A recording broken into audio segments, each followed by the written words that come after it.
Good job. All right, I should say, I'm guest hosting tonight. Usually in my place is a young Scottish man. He's ill. So he's not here tonight. So I'm taking his place, which is good for all the men in the audience because there's not a young, good-looking guy with a Scottish accent up here competing for the women. So that's a positive. All right, so who's been here before? Who knows about Off the Cuff? Anybody? All right. Here's what happens. We've got three comedians. We've got four. We've got the other host and three comedians. They're going to come up here. Each one has 10 topics they can talk about. They have 10 topics or 10 minutes. They're going to come up here. They've never seen the topics before, and they have to act like this is their set. This is the comedy they do all the time. That they're always this funny. That's what they're going to try to do. They're going to try to convince you of that. So, like I said, you've never seen this comedy before, and you'll never see it again. So that's we got that? Are we done with that? Yes. Okay. Are you guys ready for your first comedian? Yeah. All right. She's actually the founder of this show. She's a very funny woman in her own right. She also co-hosts We Are Not Amused open mic on Tuesdays. Please give a huge welcome to Caroline Clifford.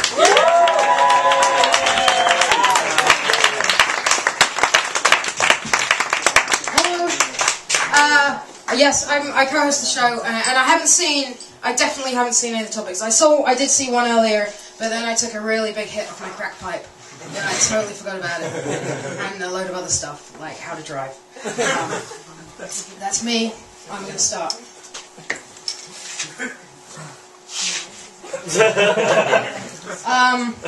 Yeah, I have a lot of trouble waking up in the morning. And I tried a lot of different ways, you know. I tried an alarm. That was the first thing I tried. A friend suggested that. Trouble sleeping, try an alarm. That's what my friend said. I was like, you've got all the ideas. Tried that. Didn't wake me up at all. And then I tried another idea. My friend just went, I'm gonna kill you. Like, she thought that would help. Like, just put me in panic mode. Like, what? Didn't work at all. So in the end, she just got a load of doves and just taunted them until they cried. Just like, stupid dove, you never brought peace to anybody. You suck, you dove. You're all white, which means dirt shows up. And they're like, but actually it sounds more like this. Because actually, although doves are majestic and peaceful creatures, they sound like an old lady having a stroke in a bull pit. When they cry, they're just like, So that's my new alarm sound.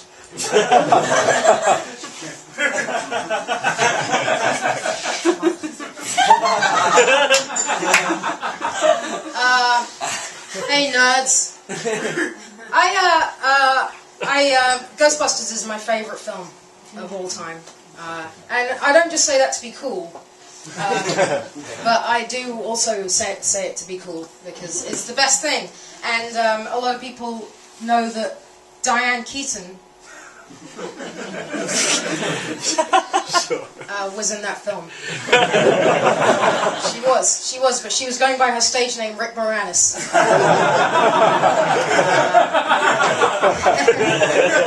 She's a hell of an actress. And her brother, of course, Michael Keaton. At the time, his career was nowhere, so he just played. He played the Marshmallow Man. They put him in a suit, and they just kind of expanded it, up. Because obviously he's the size of a man. He's not the size of a building.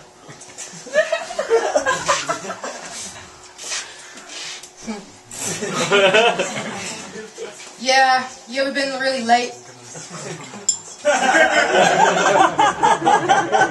Like just really, really late for something important, like a meeting at the Ausland of the Herder. You just see the Germans, they just go 9, and their hair falls out. And then, of course, after that, they have to return to Krypton in a big rhombus.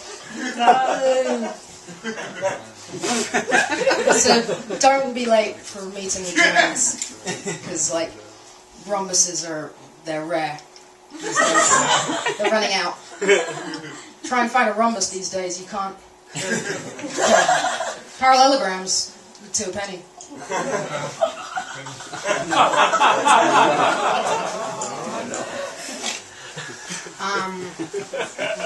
Yeah, I started learning computers from a very young age, you know? Like a very young age, like where you still had to put line numbers in front of the lines, you know? Like, for example, 10. Another example would be 15. And another one would be 40.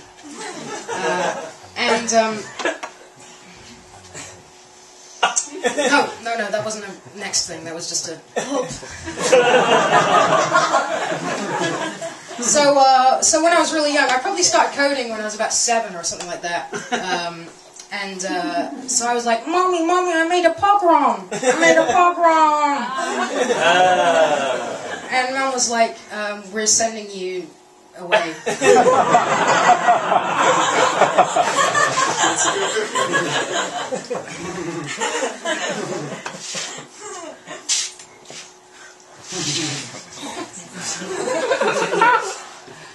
Oh man, I love music.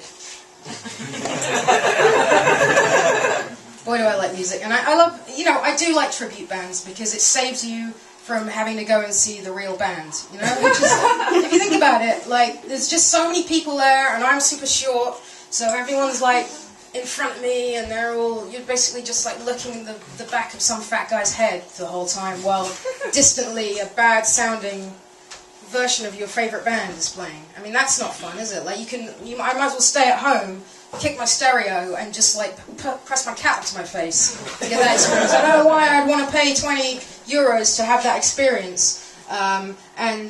So I, you know, Nelson Mandela, I couldn't get to see him in person. I really wanted to go and see him speak because I'm really into all the stuff that he stands for in a really big way. So, you know, like a friend of mine did like a tribute act, and he was all like, you know, everyone should love each other regardless of color. He just did it for me. It was really nice. It didn't even matter. He played drums, which I don't know if that was racist, but just to punctuate the end of each thing. But I liked it. Because it's hard to do a tribute of a person who's not a musical figure. It's hard to do a musical tribute. You know, maybe you're going to go into stereotypes like that. So, yeah, he shouldn't have blacked up then.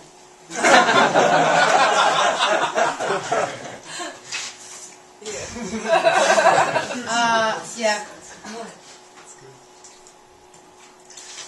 Yeah. So kids, oh God, I love them. I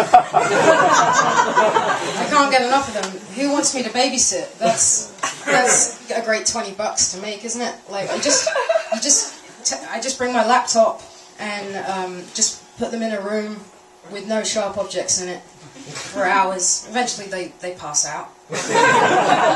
And then the parents come home and I'm like, they're as good as gold. They didn't make a peep the whole night. You know? And they're like, why are they so dehydrated? I'm like, kids will be kids. You know? Try to, lead a horse to water. You can't make it drink. Yeah, you can space in that water in the toilet, but you can't make it drink. It might try and extract water from other things in the room, like a plant, or maybe some moisture from like the window, some dew. Might try and extract, but you can't make it drink. You can't make children drink. You can't make them. You can make them cry. You didn't number these.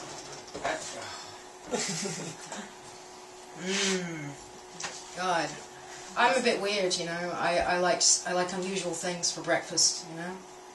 I don't like eggs. Keep eggs. I don't want them. Thanks. I think it's a bit gross, to be honest. Bacon? No thanks. I'm Jewish. I mean, I do eat all other types of pork. But yeah, like toast, shit. That's what I say. For breakfast, I like to have a nice big swan. Just and because in England you can't kill swans. You're not allowed to because they're property of the Queen. That's absolutely true. Each one is property of the Queen, and you're not allowed to kill them. And like you see them, and you're like, oh, I want to kill it so much. And then I come to Germany, and it's just like open season. So I'm like, there's one now. It's great. It's like, so you get some neck. You're like, it's great. It's so much fun. If you've ever, they make such a noise, you know. It's like similar to doves crying. I forbid it. Last one. Okay, thanks. I didn't realize that was relevant. Yeah, I'm an old person, so like I'm everywhere because I'm in this reality that I'm looking at is everything. So that's why for me everything is old people vision for me because I realize I'm old. I'm an old person. You know these old people you see? I'm one of them. I am. You might think, Carolyn looks great for an old person. Don't patronise me. How dare you speak to me like that? I deserve respect. I'm old. I'm so old. Like it's all like you see. I'm wearing this T-shirt. It's just to distract you from where my boobs actually are, which is down here. It's like you think you're looking at my tits. You're not. You're not. They're just here. It's just all. It's a mess. I'm so old. I'm old. I do old people shits.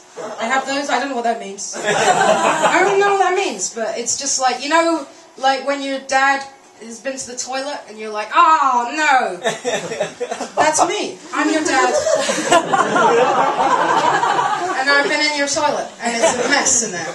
It's a mess, and it never really smells the same ever again.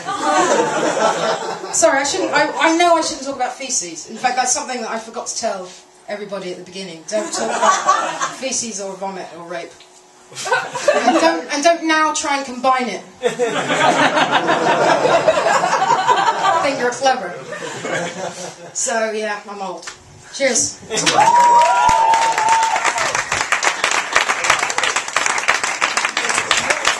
Caroline Clifford showing us how it's done. The other 7 comics are now very nervous. All right, you guys ready for your next comedian? This is his very first time here at Off the Cuff, so you have to be super gentle, maybe laugh a little bit louder on all the jokes, smile a little bit more, and give him a huge round of applause. Please welcome Daniel Besa to the stage. Hello, everybody. This is my first time here, and I am legitimately horrified right now. Not even not even I have to take a test horrified or I hope I get my visa renewed horrified. I am prison scared right now. Like nobody ever went to prison and like this might be good, this might be bad, I don't know. People are like, is this as bad as it looks? Is this as bad as everybody who's done it says it is? But I'm glad I'm here. I have many things to talk about. Things that people don't want to talk about. Things that are taboo to talk about.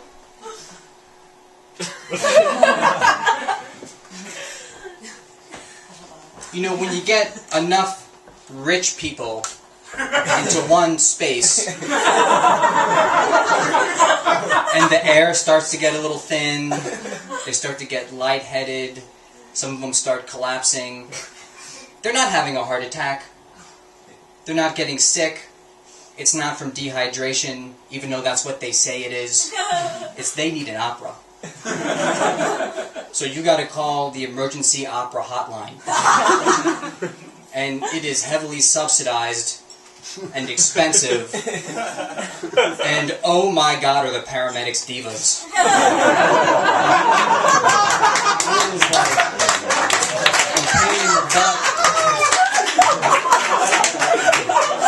I am moving on. The thing is, one time I walked on the wild side, and I sprained my ankle. And I was like, you live and you learn, I'm not doing that again.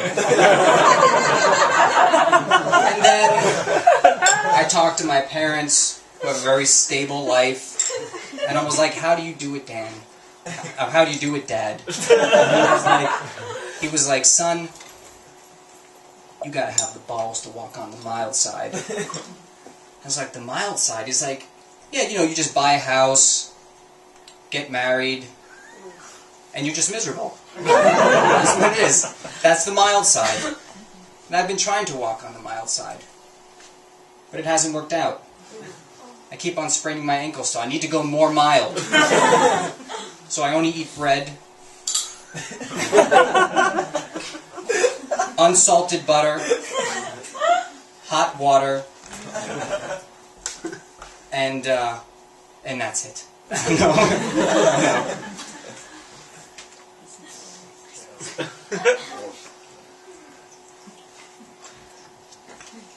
You know, I'm Jewish, so I don't know.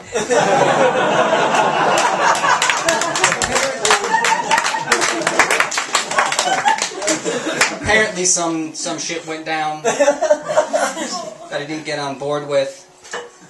It seems to be very divisive. But people seem to enjoy it. I know there's frankincense involved, which smell weird to me. There's a tree. There's gifts, disappointment, and resentment. All things that I can relate to, but as far as how it actually went down, they keep that information from me. I'm not allowed to actually know any Christmas tales. I'm not Jewish anymore if I learn an actual Christmas tale.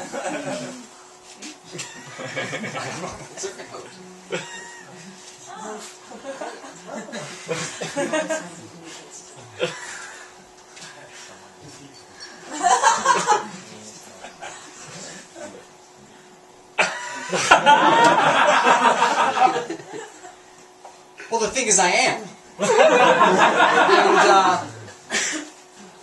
And, it works out okay sometimes. You get a little bit jealous when they move on, they start dating somebody else, and then you haven't moved on. But then they break up with the person, you get a little bit like schadenfreude. And it builds up, and it builds up.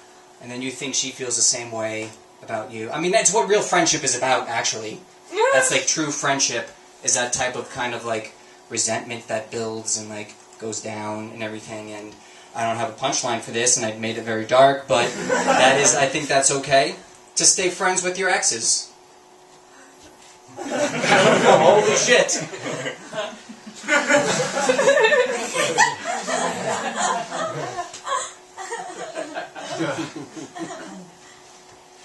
I've gotten some crazy birthday presents. It's crazy. And the thing is, it was, they didn't wrap it in the box, they just kind of wrapped the panda in wrapping paper. It was the shape of a panda. And even looking at the shape of the panda, I was like, there's no way that's a panda. That's a panda-shaped box. And then I unwrapped it and was like, oh my god, a panda. I didn't expect this at all. But next time, make sure you poke some holes into the paper. Because, I did not expect a dead panda. But, turns out, I always wanted a dead panda. So, thank you, Mom and Dad, for that unexpected dead panda. It was delicious. Really? I'm not allowed to. I don't fucking eat a dead panda. I'll eat 2 I love dead panda now. That's all I eat. Okay, let's move on. There you go. Woo!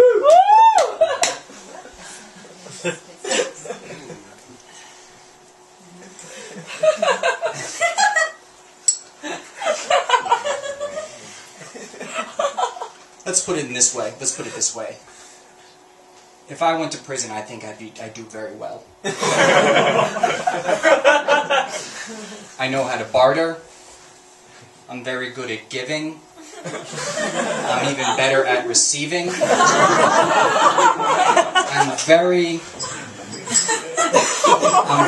I think I'd be good at it. I'm not going to kill somebody to go to prison just to prove it to people.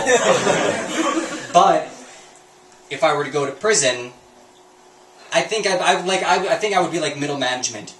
in prison. Like, I wouldn't be like the top guy, but the top guy would be like, damn, what should I do in this situation? I was like, here's what you got to do. You know, just, I don't know, take it in the butt. I don't know.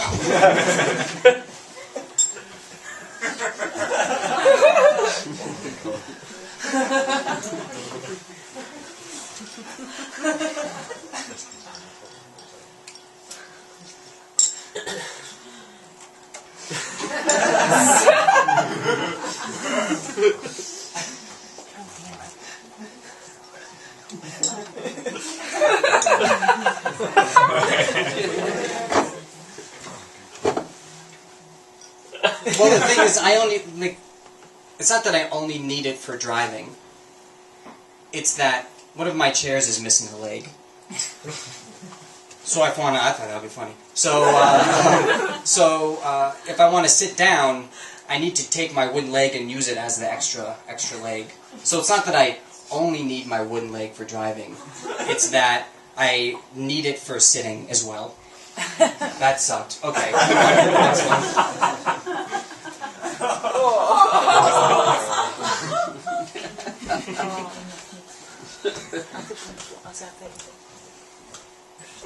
Everybody loves my grandmother. She is a freak. She was the original freak. Like before, like she invented knitting latex condoms, and they're adorable. And she gives them away for the holidays. And it's a little bit awkward for everybody.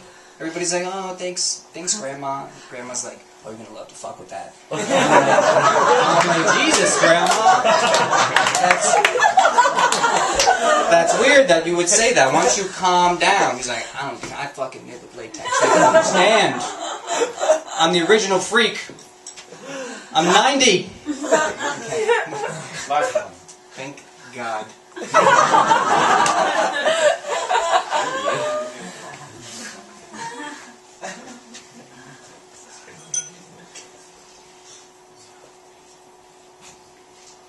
I think we're all thinking the same thing. No, not the Titanic. Not that Italian cruise. Not the ones that have all those fires and killed all those people. The worst cruise ever is the one that is filled with people who you find annoying. So, like, relatives, family, friends, and you're all on the boat, and you're like, this is horrible. I wish I found a fucking iceberg right now so we could crash into this.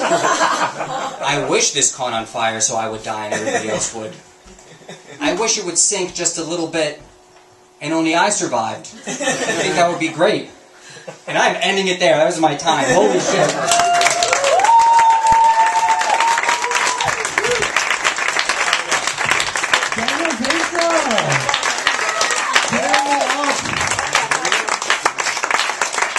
Spain, was he alright? Was it good? Yeah. Alright. You're not Spain. Oh, you said Spain. Spain. I didn't hear that. Alright. Hey, America, how was he? Hey, bueno. Alright. Alright, you guys ready for your third comedian now? Are you really ready? Yeah. Really, really ready? Yeah. Please give it up for Carlo Ritchie.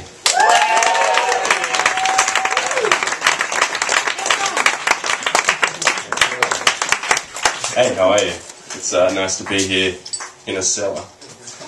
Let's go. So I've eaten some weird things in my time, but I've served some even weirder things. About 3 Christmases ago, we were running low on traditional foods, and you know, at that point in your life, you just have to decide: is what's important to me my family, or my guests having a good time? And I've always thought of myself as a good host. And to be honest, my sister, we get along great. We got along great. But you know, if it comes down to her and my guests going home and saying, "Yeah, Carlo can put on a good bash," it's going to be her that gets harvested and consumed.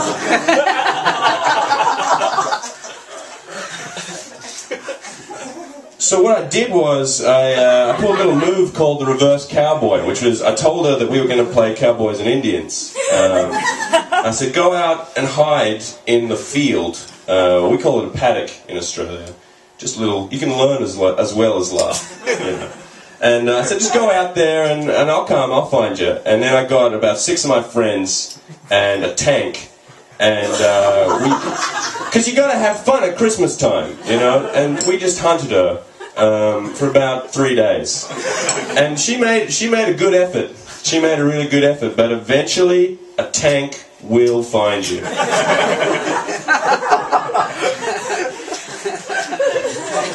So yeah.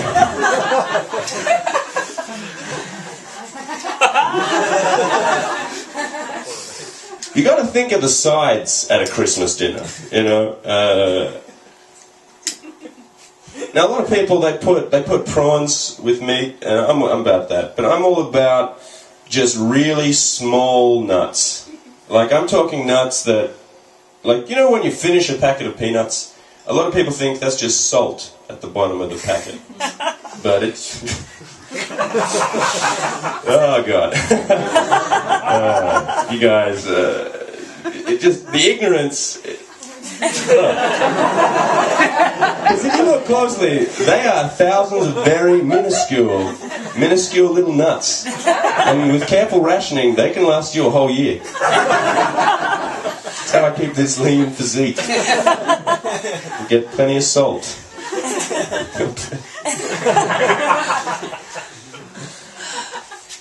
Oh yeah. If you steal someone's car, if you're in a situation when you think it's a Sunday, I'm a bit hungover, I could watch television or I could, you know, hold someone at gunpoint and steal their car.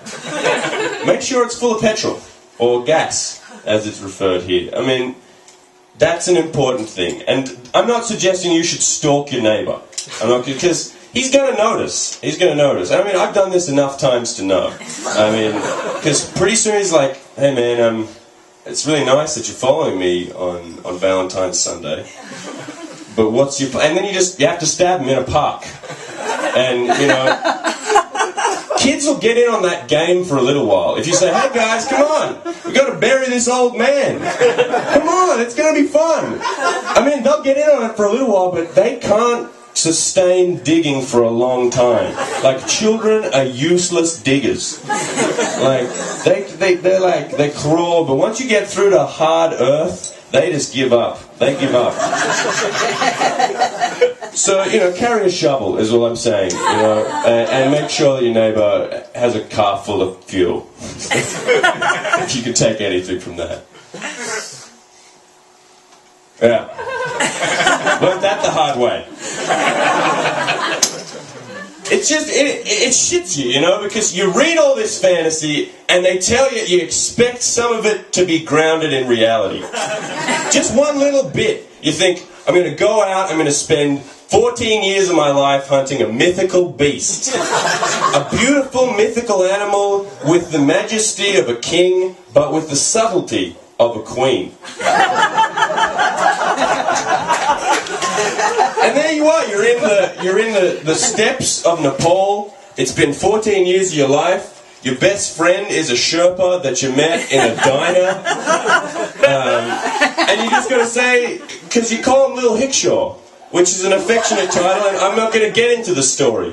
Because, you know, I don't have to explain Little Hickshaw and my past to you, but no, I mean, that's unfair. You guys seem nice, but, you know, so there you are, you and Little Hickshaw, you're there and you found it. You found it, it's there, it's in front of you on the steps of Nepal. It's a unicorn, you know, it's been 14 years of your life, you've been in every library between here and Timbuktu, you read the old scripts, you learnt Persian. You pick up that bow that you had to carve out of heartwood on the full moon, because, you know, that's what it told you to do. And then you and Little Hickshaw, you're drinking that blood. And it's not great. It's not great. You know, it's just regular blood. Just regular blood.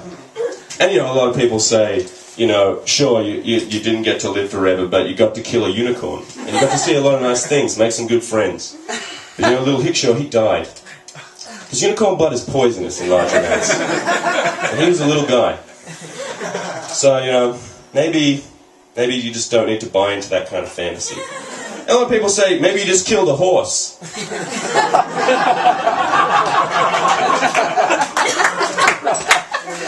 What if I did? What have you done for the last 14 years of your life? Because I got a heartwood bow.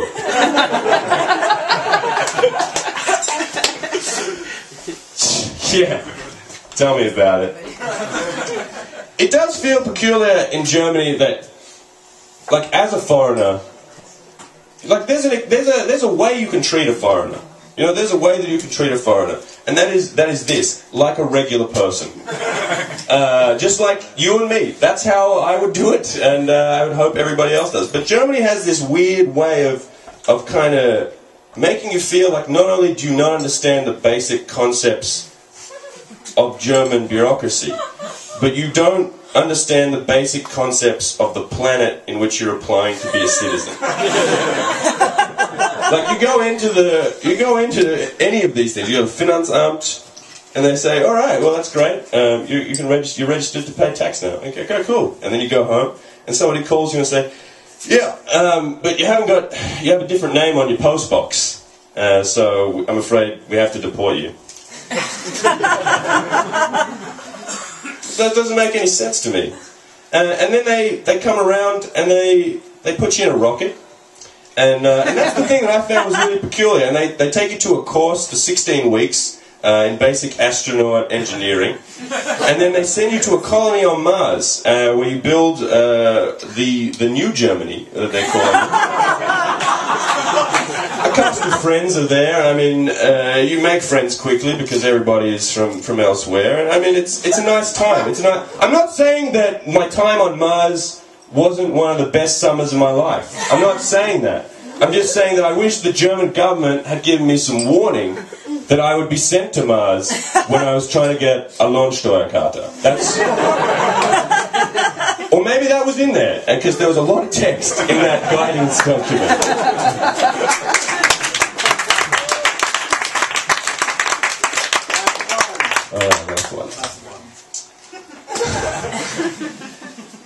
Yeah, sometimes you wake up and, you know, life gives you a kick in the teeth. Reggie, he's a good guy. He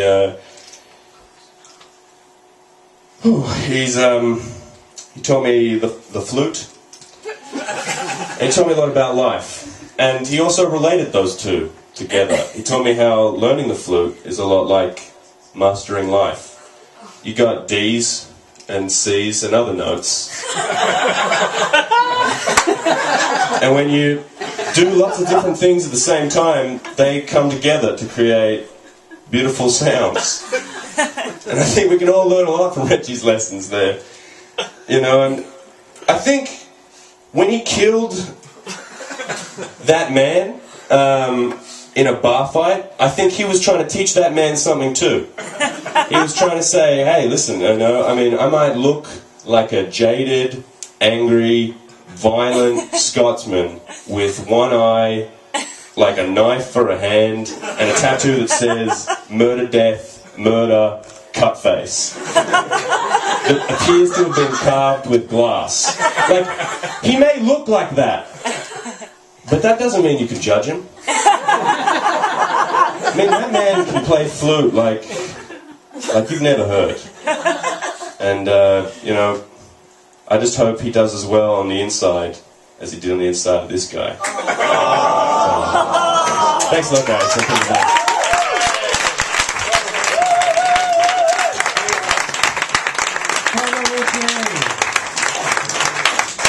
Wow. I am not going to do this in the second half.